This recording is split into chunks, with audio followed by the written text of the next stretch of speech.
$85 for that? Get out of here, kid. Go pick up cans or something. 200 people watched. Nobody moved. 85. That's my bid. Wade stepped closer, didn't whisper, wanted everyone to hear. Your granddaddy spent his whole life picking through other people's trash. And here you are. Same thing. Like skin, like fate. Some things don't change, boy. Scattered laughter, a few nods. Byron looked him dead in the eyes. Quiet, steady. 5 words nobody expected. You're gonna regret this. What Byron Owens pulled out of that burnt safe 24 hours later made national news. And Wade Prescott? He never showed his face at an auction again. But we'll get to that. 6 weeks before that moment, the Caldwell mansion burned. Nobody knew how it started. The fire marshal said faulty wiring. The neighbors said God finally got around to it. Either way, by the time the trucks arrived, the east wing was gone. The roof had caved in.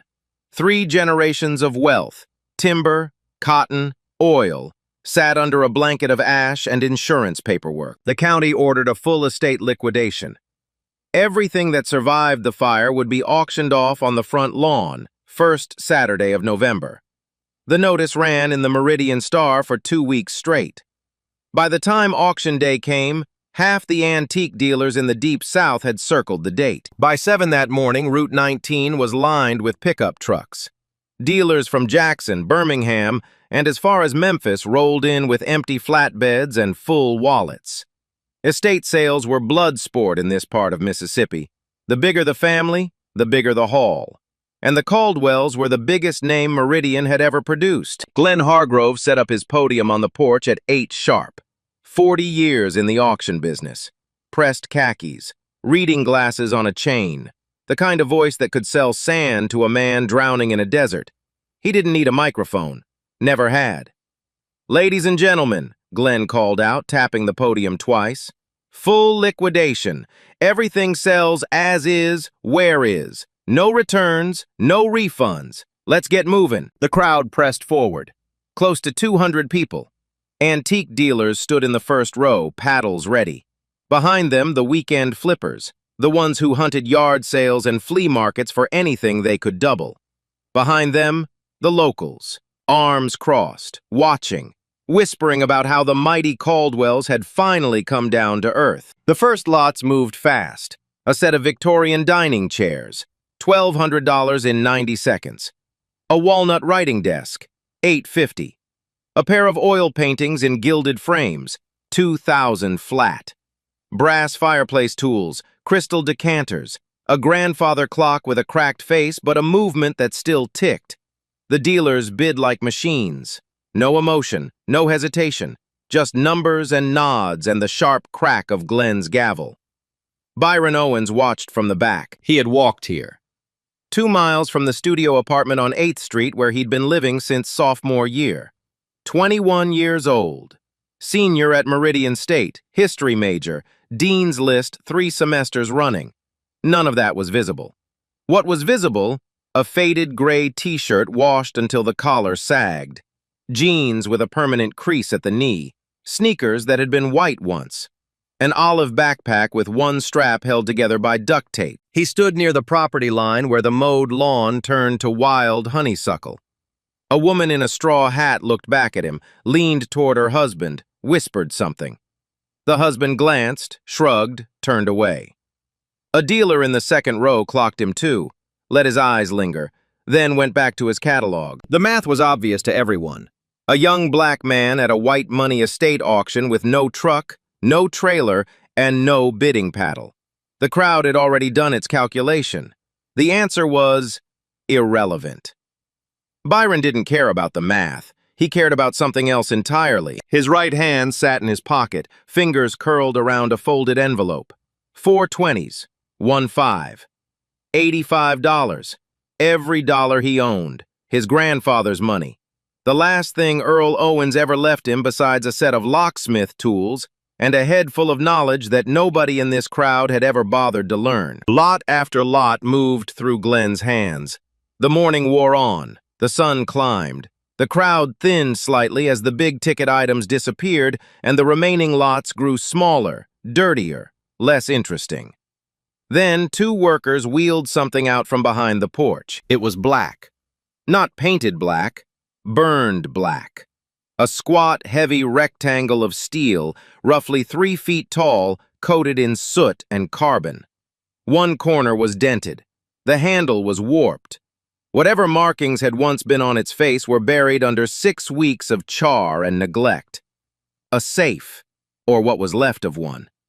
Glenn looked at it, looked at his clipboard, and almost smiled. Lot number 73. 1 fire-damaged steel safe. Origin unknown.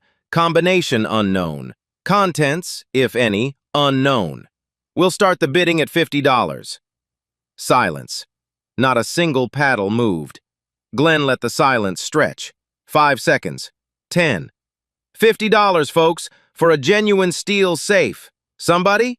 Anybody? He swept his hand across the crowd like a game show host running out of contestants.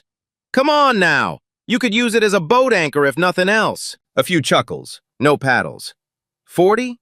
30? Glenn's voice dropped the showmanship. Now he just sounded tired. I'll take $20. $20 for lot 73. Who wants to take this thing off my hands? Nothing. The dealers stared at their catalogs. The flippers studied their phones. The safe sat on the dolly like a headstone nobody wanted to claim. Glenn sighed and reached for his clipboard. All right, if there are no $85. The voice came from the back. Quiet, but clear. Every head in the first 3 rows turned at once. Byron Owens stepped forward. His hand was raised. Not a paddle, just his hand, open palm, fingers steady. Glenn blinked. I'm sorry, did you say 85? Yes, sir. $85. A murmur rippled through the crowd. Not the excited kind, the confused kind. The kind that happens when something breaks the pattern and nobody knows whether to laugh or stare. Wade Prescott decided for them. He was standing in the second row, 45 years old. Tan blazer over a blue Oxford. Silver watch. The kind of man who shook your hand too hard and held it too long. Wade owned Prescott Antiques and Estate Services, the largest dealer operation between Jackson and Mobile. He had already spent $14,000 that morning. He was having a good day. Until now. Wade turned around slowly, looked Byron up and down, sneakers, jeans, backpack, skin, and let out a laugh that came from somewhere deep in his chest. $85. Wade repeated it like he was tasting something sour. For that, he pointed at the safe, then back at Byron. Boy, do you even know what an auction is? Or did you wander in here looking for the Salvation Army? Laughter, loud, from at least 30 people. Byron didn't move. 85, that's my bid. Wade shook his head, still grinning. Glenn, come on. Are we really doing this? Kid probably found that money in a parking lot. More laughter. Glenn shifted behind his podium, uncomfortable but unwilling to intervene. The gavel sat in his hand like a question he didn't want to answer. Wade wasn't done. He stepped out of his row and walked toward Byron. Not fast, slow. The way a man walks when he knows every eye in the room is on him and he likes it. Let me explain something to you, Wade said, loud enough for the last row to hear. That safe is a 200-pound piece of junk. No combination, no key, probably nothing inside but smoke and rat droppings. You're about to blow your whole paycheck, assuming you even have a paycheck, on something my guys wouldn't load onto a truck for free. He stopped 3 feet from Byron, close enough to see the frayed strap on his backpack, close enough to smell the mourning still on him. Your granddaddy spent his whole life picking through other people's trash, Wade said. And here you are, same blood, same hands, same dead-end story. Like skin, like fate, kid. Some things just don't change. The crowd didn't laugh this time. A few looked away. Most didn't. Byron held Wade's stare. Didn't step back. Didn't look down. His jaw was set, but his eyes were calm. The kind of calm that comes from having heard every version of this speech before. From teachers, from shop owners, from strangers on the street who saw the color first and never bothered to look past it. "You done?" Byron said. Wade smirked. "Yeah, I'm done. Question is, are you?" Byron turned to Glenn. $85, lot 73. Is that a valid bid or not?" Glenn cleared his throat. The crowd was silent now, not the respectful kind, the waiting kind. The kind that watches a car skid on ice and holds its breath to see if it flips. $85, Glenn said slowly. "Going once." Nobody moved. "Going twice." Wade crossed his arms and shook his head, the kind of slow, theatrical shake that said, "Let the fool have his trash." The gavel cracked. "Sold. Lot 73. $85 to the young man in the back." A smattering of applause. The mocking kind. Someone whistled.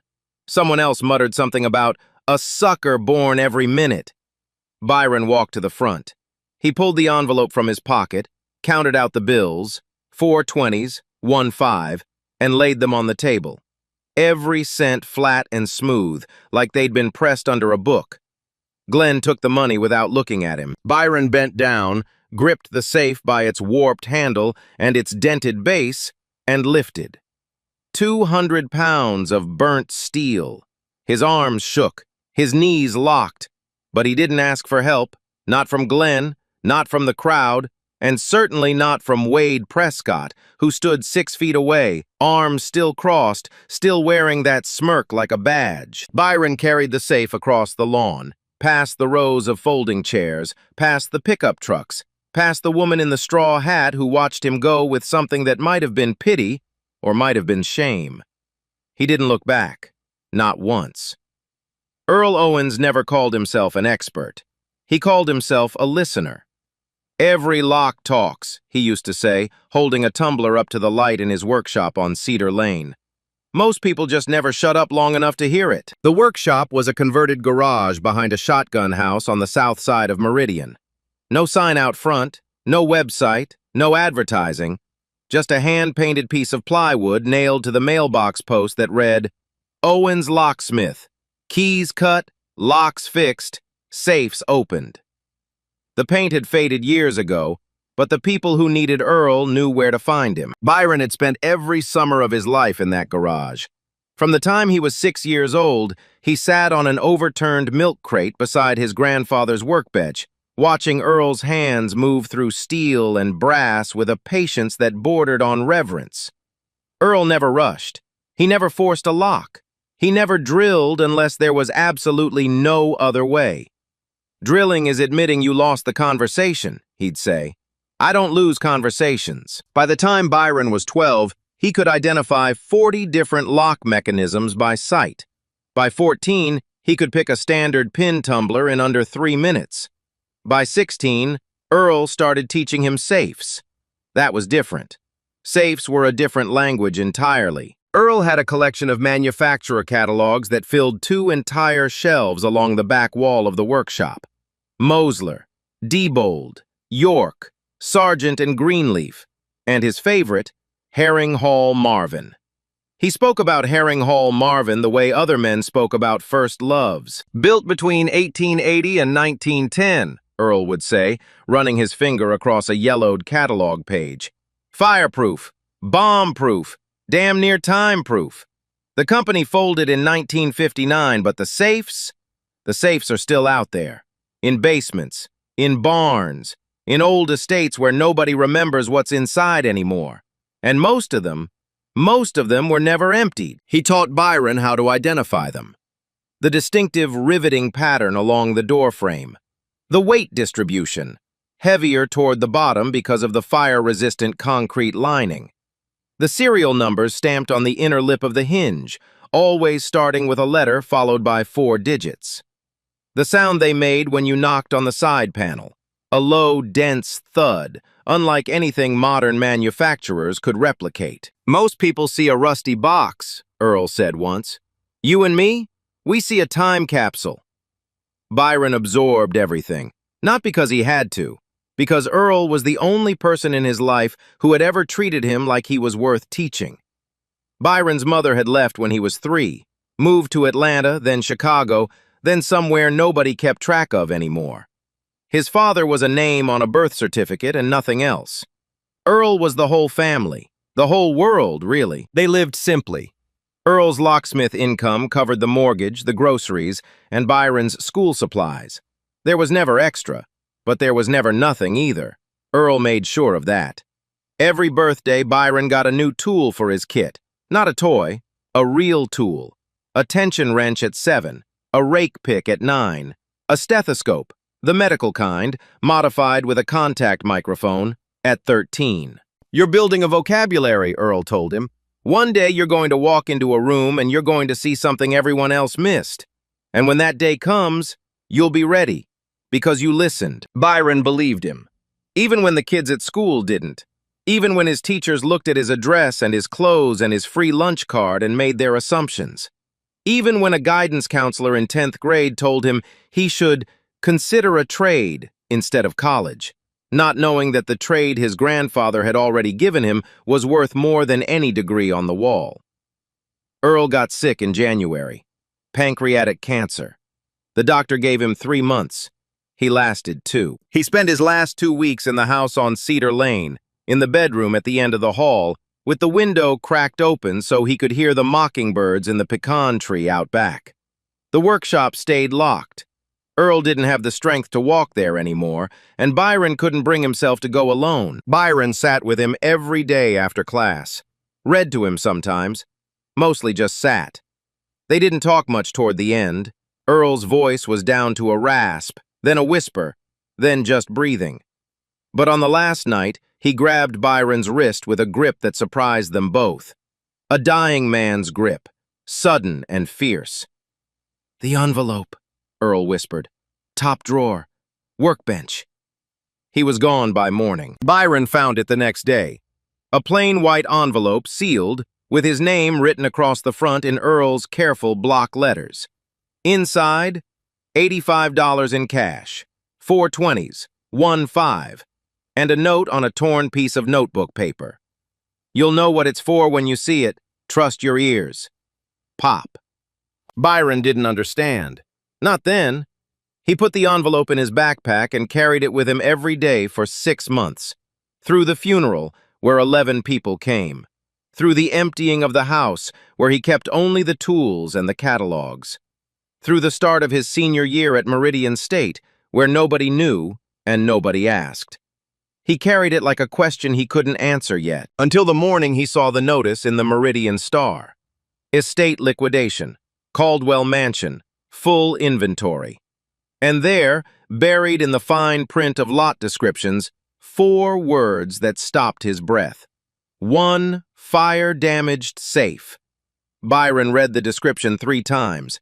Then he went to his backpack, pulled out the envelope, and held it in both hands. He didn't know what was inside that safe. He didn't know if anything was inside at all. But he knew the safe itself. He knew it the way Earl had taught him to know things. Not from the outside, but from the bones, from the weight, from the sound, from the history that lived in the metal. $85. Exactly enough for a junk lot that nobody else would want. He could almost hear Earl laughing. Byron borrowed a truck. It belonged to Terrence Gaines, the only friend he had at Meridian State who owned something with 4 wheels and a working tailgate. Terrence didn't ask questions. He just pulled up to the Caldwell property at noon, helped Byron wrestle the safe onto the bed of his 2004 Chevy Silverado, and drove them both back to Byron's apartment without saying much of anything. "You good?"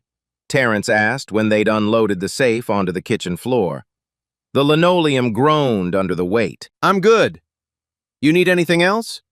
"No, thanks, T." Terrence looked at the safe, looked at Byron, looked at the safe again. He opened his mouth, thought better of it, and left. The apartment was a studio. 1 room, 1 window, 1 bathroom with a shower that took 4 minutes to get warm. The kitchen was a strip of counter with a microwave and a 2-burner stove. Byron's bed was a mattress on the floor. His desk was a folding table from Walmart.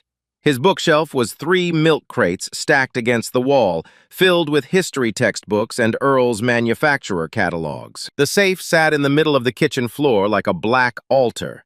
210 pounds of burnt steel, soot, and silence. Byron locked the front door, drew the blinds, pulled Earl's toolbox from under his bed, a dented metal case with a brass clasp that still worked perfectly, and set it on the counter. Then he sat cross-legged on the floor in front of the safe and just looked at it. For a long time, he just looked. The exterior was a disaster. The fire had done its work thoroughly. The original paint, probably black or dark green, was gone, replaced by a mottled layer of carbon and oxidized steel. The handle on the front was warped slightly to the left. The hinges on the right side were blackened but intact. The combination dial was frozen in place, fused by heat into a position somewhere between 30 and 35. None of that mattered. Not yet. Byron reached into the toolbox and pulled out a soft, bristle brush. He started at the top left corner of the safe and worked his way across, brushing away ash and soot with the careful strokes of an archaeologist clearing dirt from bone. Layer by layer, the surface beneath began to reveal itself. Dark steel, pitted and scarred but solid. 20 minutes in, he found the first marking, a shallow groove along the top edge of the door frame. He ran his thumb across it, then again slower. A pattern. Evenly spaced rivets, each one slightly recessed, each one the same diameter. He counted them, 14, spaced exactly 3/4 of an inch apart. His pulse quickened. He knew that spacing. He moved to the lower right corner of the door, brushed harder. More carbon fell away in gray sheets, and there, stamped into the steel in letters barely a 1/4 inch tall, he found what he was looking for. HHM. 3 letters. Herring Hall Marvin. Byron sat back on his heels. His hands were shaking. Not from cold, not from fatigue, from recognition. He closed his eyes and heard Earl's voice, clear as a summer morning. The company folded in 1959, but the safes are still out there. He wasn't done. He needed more. He needed the model number, the patent year, the serial code. He needed to know exactly what generation he was dealing with, exactly which locking mechanism sat behind that frozen dial. He moved to the hinge side, found the inner lip, the narrow strip of steel visible between the door edge and the frame. Except this door wasn't ajar. It was sealed, locked. The fire had welded nothing. The lock mechanism had simply done its job. The safe was closed because it was designed to stay closed. That was the whole point. Byron pulled out a penlight and angled it along the gap between the door and the frame. There, stamped vertically along the inner lip, half hidden by a century of grime and 6 weeks of fire residue, patent 1891, number 3120, Series E. He grabbed Earl's catalog, the thick one, the one with the cracked leather spine that smelled like pipe tobacco and machine oil, and flipped to the Herring Hall Marvin section. Page after page of illustrations, specifications, patent numbers. His finger traced down the columns until it stopped. Series E, patent 1891. Fire-resistant vault, double-wall construction, concrete and asbestite lining. Rated for sustained temperatures up to 1,700 degrees Fahrenheit, 1,700 degrees. The Caldwell house fire had burned hot, but not that hot. No residential fire burned that hot. The exterior had taken the damage. The shell had charred and warped and blistered. But the interior, the cavity where the contents lived, was protected by 2 inches of fireproof lining that had been engineered over a century ago to survive exactly this kind of catastrophe. The engineers who built this safe were long dead, but their work was still holding. Byron knocked on the side panel with his knuckle. Once, twice, 3 times. The sound came back low and dense, a solid thud with almost no resonance. Not hollow, not empty. There was mass behind that wall, weight that wasn't just steel and concrete. Something was sitting on the other side of that door, sealed in darkness for God knows how long, waiting for someone to come along and listen. He pulled out his phone and called Professor Edith Calloway. She picked up on the 3rd ring. "Professor, it's Byron. Byron Owens." "Byron, it's Saturday." I know, I'm sorry. I need to tell you something. He told her. The auction, the safe, the HHM stamp, the patent number, the Series E catalog match. He spoke fast, the words tripping over each other like they couldn't get out of his mouth quickly enough. There was a long pause on the other end. Byron, Calloway said carefully, if what you're telling me is accurate, and that is a significant if, you may be sitting in front of a sealed time capsule from the 1890s. I know. Do not drill it. Do not pry it. Do not try to force it open. Do you understand me? I wasn't going to. Another pause, longer this time. How exactly do you plan to open it? Byron looked at Earl's toolbox, at the stethoscope with the contact microphone, at the tension wrenches lined up by size, at the notebook where Earl had written in his careful block letters the default combination sequences for every Herring Hall Marvin model manufactured between 1880 and 1910. The same way my grandfather taught me, Byron said. I'm going to listen. He started at 9 that evening. The apartment was quiet. The window was closed. The only sounds were the hum of the refrigerator and the occasional creak of the building settling into its bones. Byron had turned off his phone, shut his laptop, cleared everything off the kitchen floor except the safe, the toolbox, and himself. He filled a glass of water and set it beside him. He wouldn't touch it for 2 hours. He opened Earl's notebook to the Herring Hall Marvin section. Page 47. The entry for Series E, patent 1891, was written in Earl's precise block letters, each one the same height, each one perfectly spaced. Earl had documented 12 possible default combinations for this model, factory presets that manufacturers used before the buyer could set their own code. Most owners never changed them, especially in the 1890s when the safe itself was considered security enough. But there was a problem. The combination dial was fused. Heat had welded it to the faceplate at roughly the 32 mark. It wouldn't turn. Not left, not right, not with fingers and not with pliers. The dial was dead, which meant Byron couldn't use it. The conventional path was sealed. He sat back and thought. Earl had trained him for this, not this exact scenario, but the principle behind it. When the front door is locked, Earl used to say, leaning back on his stool with a pick in one hand and a cup of coffee in the other, you don't break it down. You find the side door. There's always a side door. The side door, in safe-cracking terms, was the relocker bypass. Every Herring Hall Marvin Series E had a secondary access point. A small, spring-loaded relocker bolt hidden behind the dial mechanism, designed to jam the lock permanently if someone tried to drill through the face. It was a security feature, a trapdoor for thieves. But the relocker itself had a weakness. A hairline gap in the bolt housing that could be reached through the hinge side of the door, if you knew exactly where to look and exactly how deep to go. Earl had taught him this on a Saturday afternoon when Byron was 17. They'd practiced on a decommissioned Mosler that Earl kept in the back of the workshop specifically for training.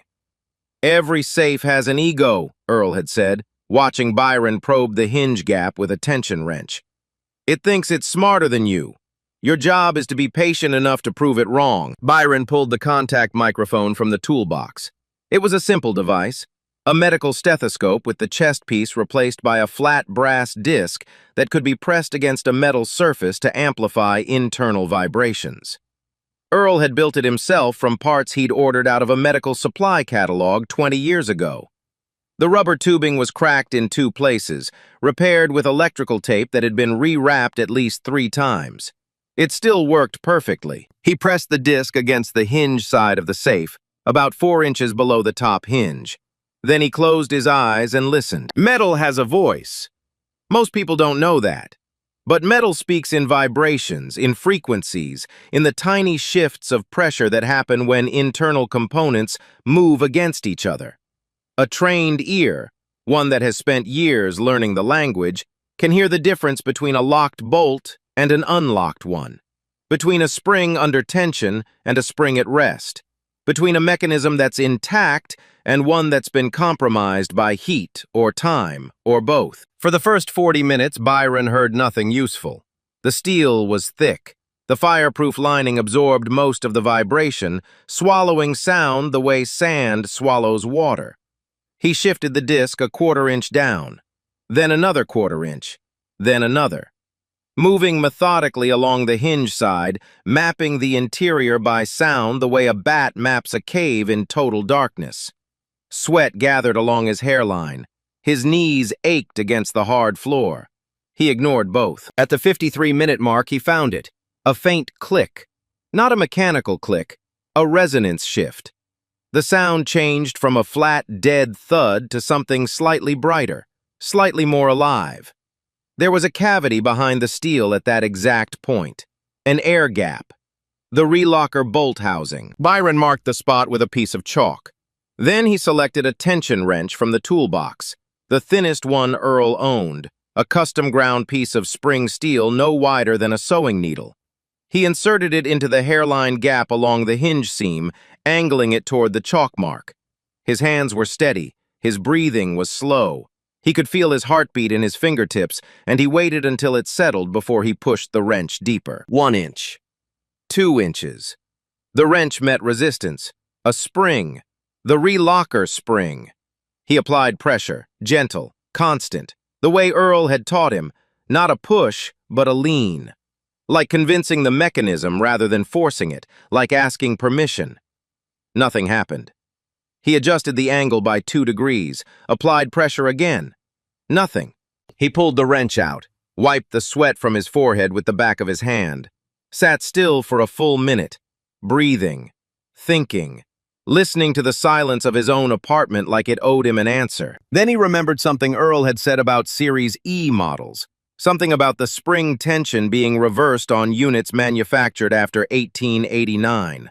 A design change that most locksmiths never learned about because the documentation was buried in a patent amendment that nobody read. They flipped the orientation, Earl had told him. Counterintuitive. You push where you'd expect to pull. The engineers did it on purpose. One more layer of protection against brute force. Byron reinserted the wrench. This time, instead of pressing inward, he applied lateral pressure, sideways toward the front of the safe, against every instinct he had. The spring gave. A soft, metallic snap echoed inside the safe. Not loud, not dramatic, just a small sound like a finger snap heard through a wall. But Byron felt it through the wrench, through his fingers, through his wrist, all the way up to his shoulder. The relocker bolt had released. Now the main lock was exposed. Without the relocker jamming the mechanism, the primary bolt assembly could be manipulated directly through the hinge gap. Byron switched to a longer tension wrench and a hook pick. He inserted both, working by feel and by sound, adjusting pressure in increments so small they couldn't be measured, only felt. The tumblers began to move, one by one. Each one announced itself with a subtle click that only the contact microphone could catch.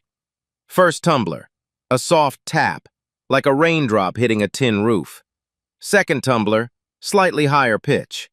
Third, deeper, more certain. 41 minutes later, the fourth and final tumbler fell into place. The bolt retracted with a sound like a sigh, like the safe was exhaling for the first time in over a century. Byron pulled the door. It didn't move. He pulled harder. The hinges, blackened and stiff from the fire, resisted like arthritic joints. He braced his feet against the floor, gripped the warped handle with both hands, and pulled with everything he had. The door swung open. A breath of stale, sealed air hit his face. Cool, dry, untouched. The air inside that safe hadn't been disturbed since... when? The 1920s? Earlier? It smelled like old paper and iron and something faintly sweet, like dried flowers pressed between book pages a lifetime ago. Byron reached for his penlight and aimed it into the cavity. The interior was immaculate.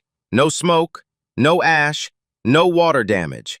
The fireproof lining had done exactly what it was built to do more than a century ago. The walls of the cavity were clean, dry, and perfectly intact. And there, sitting on the bottom shelf of the safe, was a tin box, dark green, rectangular, about the size of a shoebox. sealed with a simple brass latch. Next to it, wrapped in a piece of oilcloth that had yellowed with age but held its shape, was a leather-bound journal. Byron's hands trembled as he reached inside.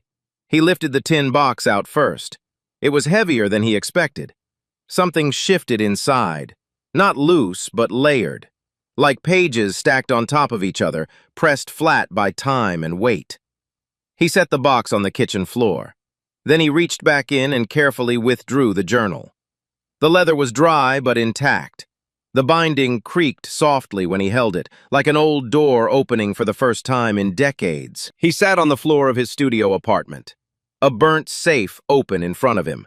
A tin box in one hand. A century-old journal in the other. $85 poorer than he'd been that morning.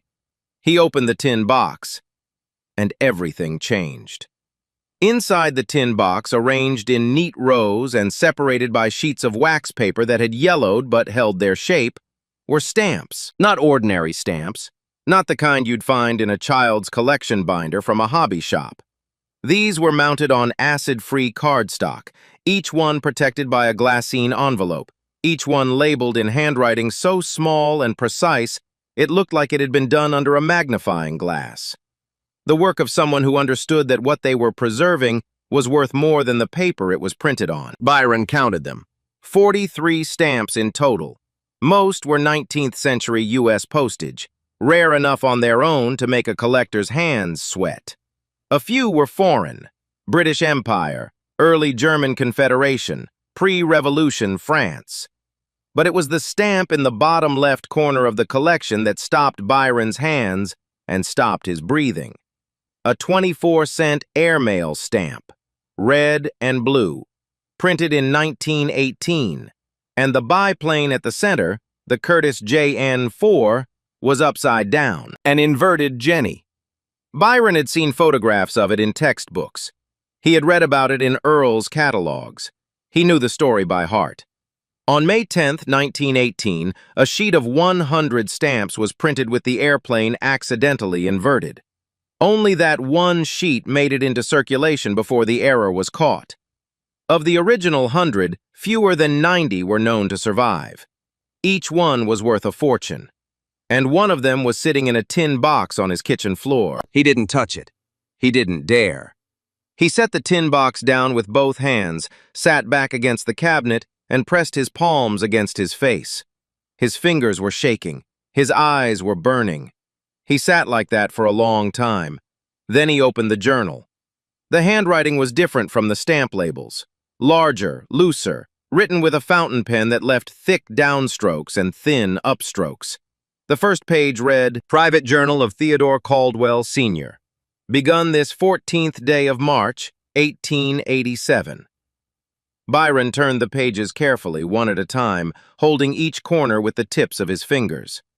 The journal spanned decades. Theodore Caldwell had documented his life, his business, his family, and, buried between entries about cotton prices and property acquisitions, something else entirely. He had documented the people who built his empire. Names, dates, work records.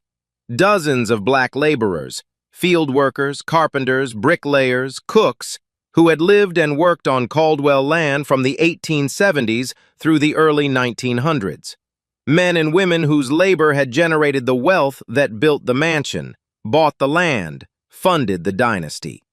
Not one of them had ever appeared in any public record, any county archive, any history book. Until now. Byron read until 3 in the morning. Then he called Professor Calloway. She arrived at his apartment by 6, still in the clothes she'd been sleeping in, hair pulled back with a rubber band. She brought cotton gloves, a magnifying loupe, and a portable UV light. She didn't speak for the first 10 minutes. She just looked, turned pages, held the loupe over the inverted Jenny for so long that Byron thought she'd stopped breathing. When she finally spoke, her voice was barely above a whisper. "Byron, do you understand what you have?" "I think so." "The stamps alone, if this inverted Jenny is authentic, we're talking somewhere between $500,000 and $1.6 million. At auction, possibly more depending on condition and provenance." She turned to the journal, held the UV light over the first page. The paper fluoresced exactly the way 19th century rag paper should, a soft, bluish glow that no modern forgery could replicate. "And this," she said, setting the light down gently, "is arguably more valuable than the stamps. This is primary source documentation of an entire community that was erased from the historical record. Names, dates, labor contributions. This is the kind of evidence that historians spend entire careers looking for and never find." The news traveled the way news travels in small towns, fast and crooked, through phone calls and gas station conversations and Sunday church whispers. By Monday morning, half of Meridian knew that the kid who bought the burnt safe had found something inside it. By Monday afternoon, the other half knew too. The Meridian Star ran a front-page story on Tuesday. By Wednesday, the Associated Press had picked it up. By Thursday, Byron's phone had 17 voicemails from journalists, 3 from auction houses, and 1 from the Smithsonian's National Postal Museum, and 1 from Wade Prescott. Wade showed up at Byron's apartment on Friday afternoon. He came alone. No blazer this time, no silver watch, just a polo shirt and a look on his face that sat somewhere between embarrassment and calculation. "I want to make you an offer," Wade said, standing in the doorway. He didn't step inside. Byron hadn't invited him. $5,000 for the stamp collection. All of it. Cash. Right now. Byron leaned against the doorframe. "The inverted Jenny alone is worth over $1 million. That's if it's real. And if it's not, you've got a box of old paper and a story nobody cares about in 6 months." Wade tried a smile. It didn't land. $5,000 is real money, Byron. Today. No waiting. No experts. No risk. Byron studied him. This was the same man who had called his grandfather a trash picker in front of 200 people. The same man who had told him that his skin was his fate. The same man who had laughed loudest and clapped hardest when the crowd decided that Byron Owens wasn't worth the air he was breathing. "No," Byron said. "Think about it." "I did. The answer is no." "And Wade?" Byron straightened up, looked him in the eyes the same way he had at the auction. Same calm, same quiet. "Don't come back here." Wade's jaw tightened. He stood there for a moment, searching for something to say that would give him the last word. He didn't find it. He turned and walked back to his truck. Didn't look over his shoulder. Didn't need to. They both knew who had won. 2 weeks later, a philatelist from the American Philatelic Society flew in from New York. He examined the inverted Jenny under laboratory conditions at Meridian State's Conservation Lab, with Professor Calloway and 2 graduate students observing. The verdict? Authentic. Position 49 from the original sheet. Condition, VF to XF. Estimated auction value, $1.2 million. The journal was authenticated separately by a team of historians from the University of Mississippi. The paper, the ink, the handwriting, all consistent with the 1880s through 1910s. The names in the journal were cross-referenced with census records, church registries, and burial documents. Every single one checked out. Theodore Caldwell Sr. had kept a record of the people his family had profited from and forgotten, and that record had survived, sealed in a fireproof safe, locked inside a burned mansion, purchased for $85 by a 21-year-old black man carrying a dead man's tools and a dead man's intuition. The journal was donated to the Mississippi Department of Archives and History. A formal ceremony was held in the rotunda of the Old Capitol Museum in Jackson. The names of 47 black laborers were read aloud for the first time in over a century. Some of their descendants were in the audience. Some of them wept openly, hearing names they had only known from family stories whispered at kitchen tables. Some just stood, silent, listening to their great-grandparents' names spoken in a building where, 100 years ago, those same people would not have been allowed through the front door. Byron stood at the podium.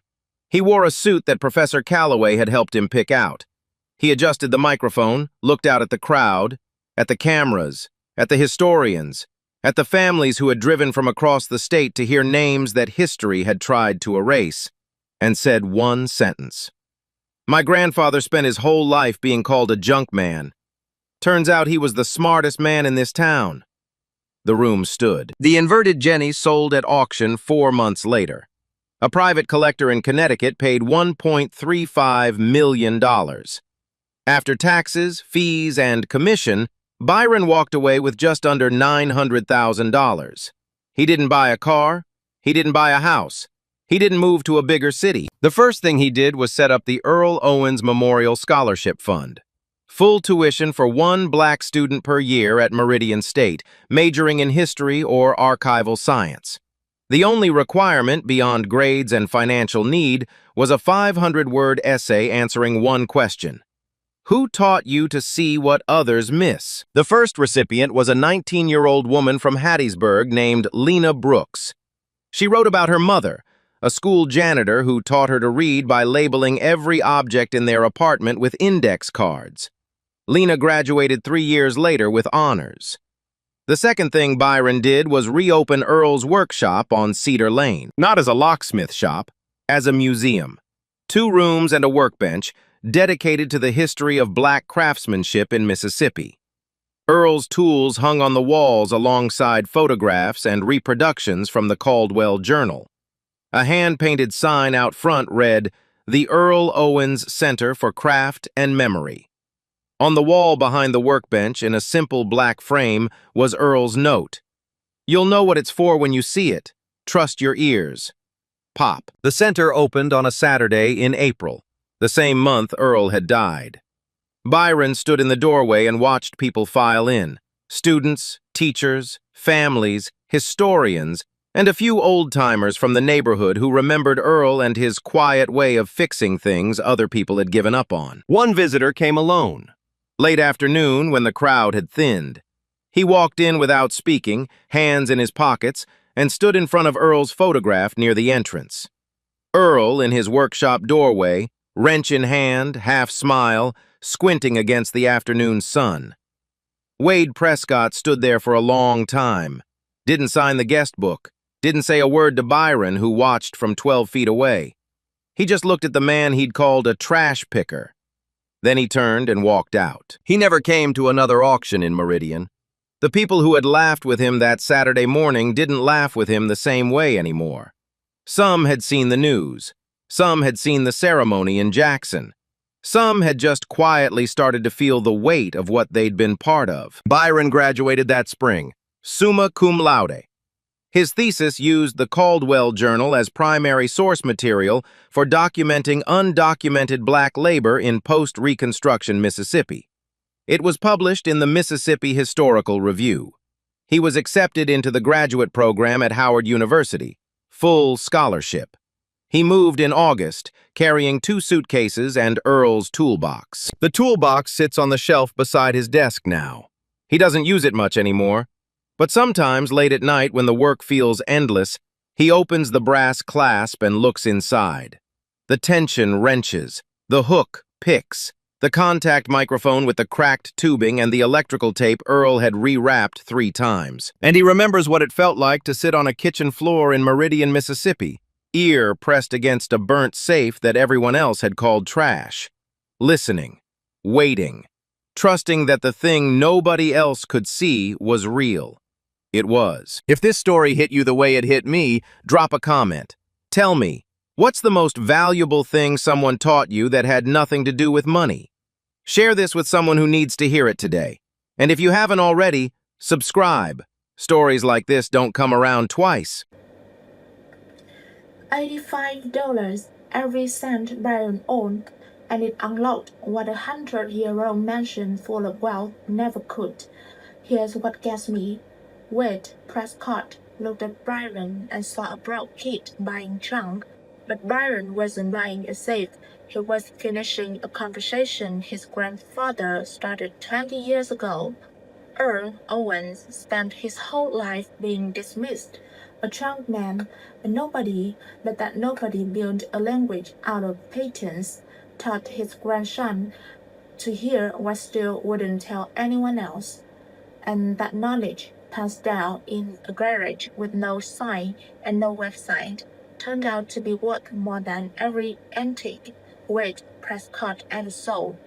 The world keeps underestimating quiet people, and quiet people keep providing the world wrong. So I want to ask you something, and I mean really think about it. What kind of brilliance are we walking past every day because it doesn't look the way we expect? And the person you poured into you when nobody was watching, do they know what they built? Tell me in the comments. Who taught you to see what others missed? Like, subscribe, and share this. I'll see you in the next time.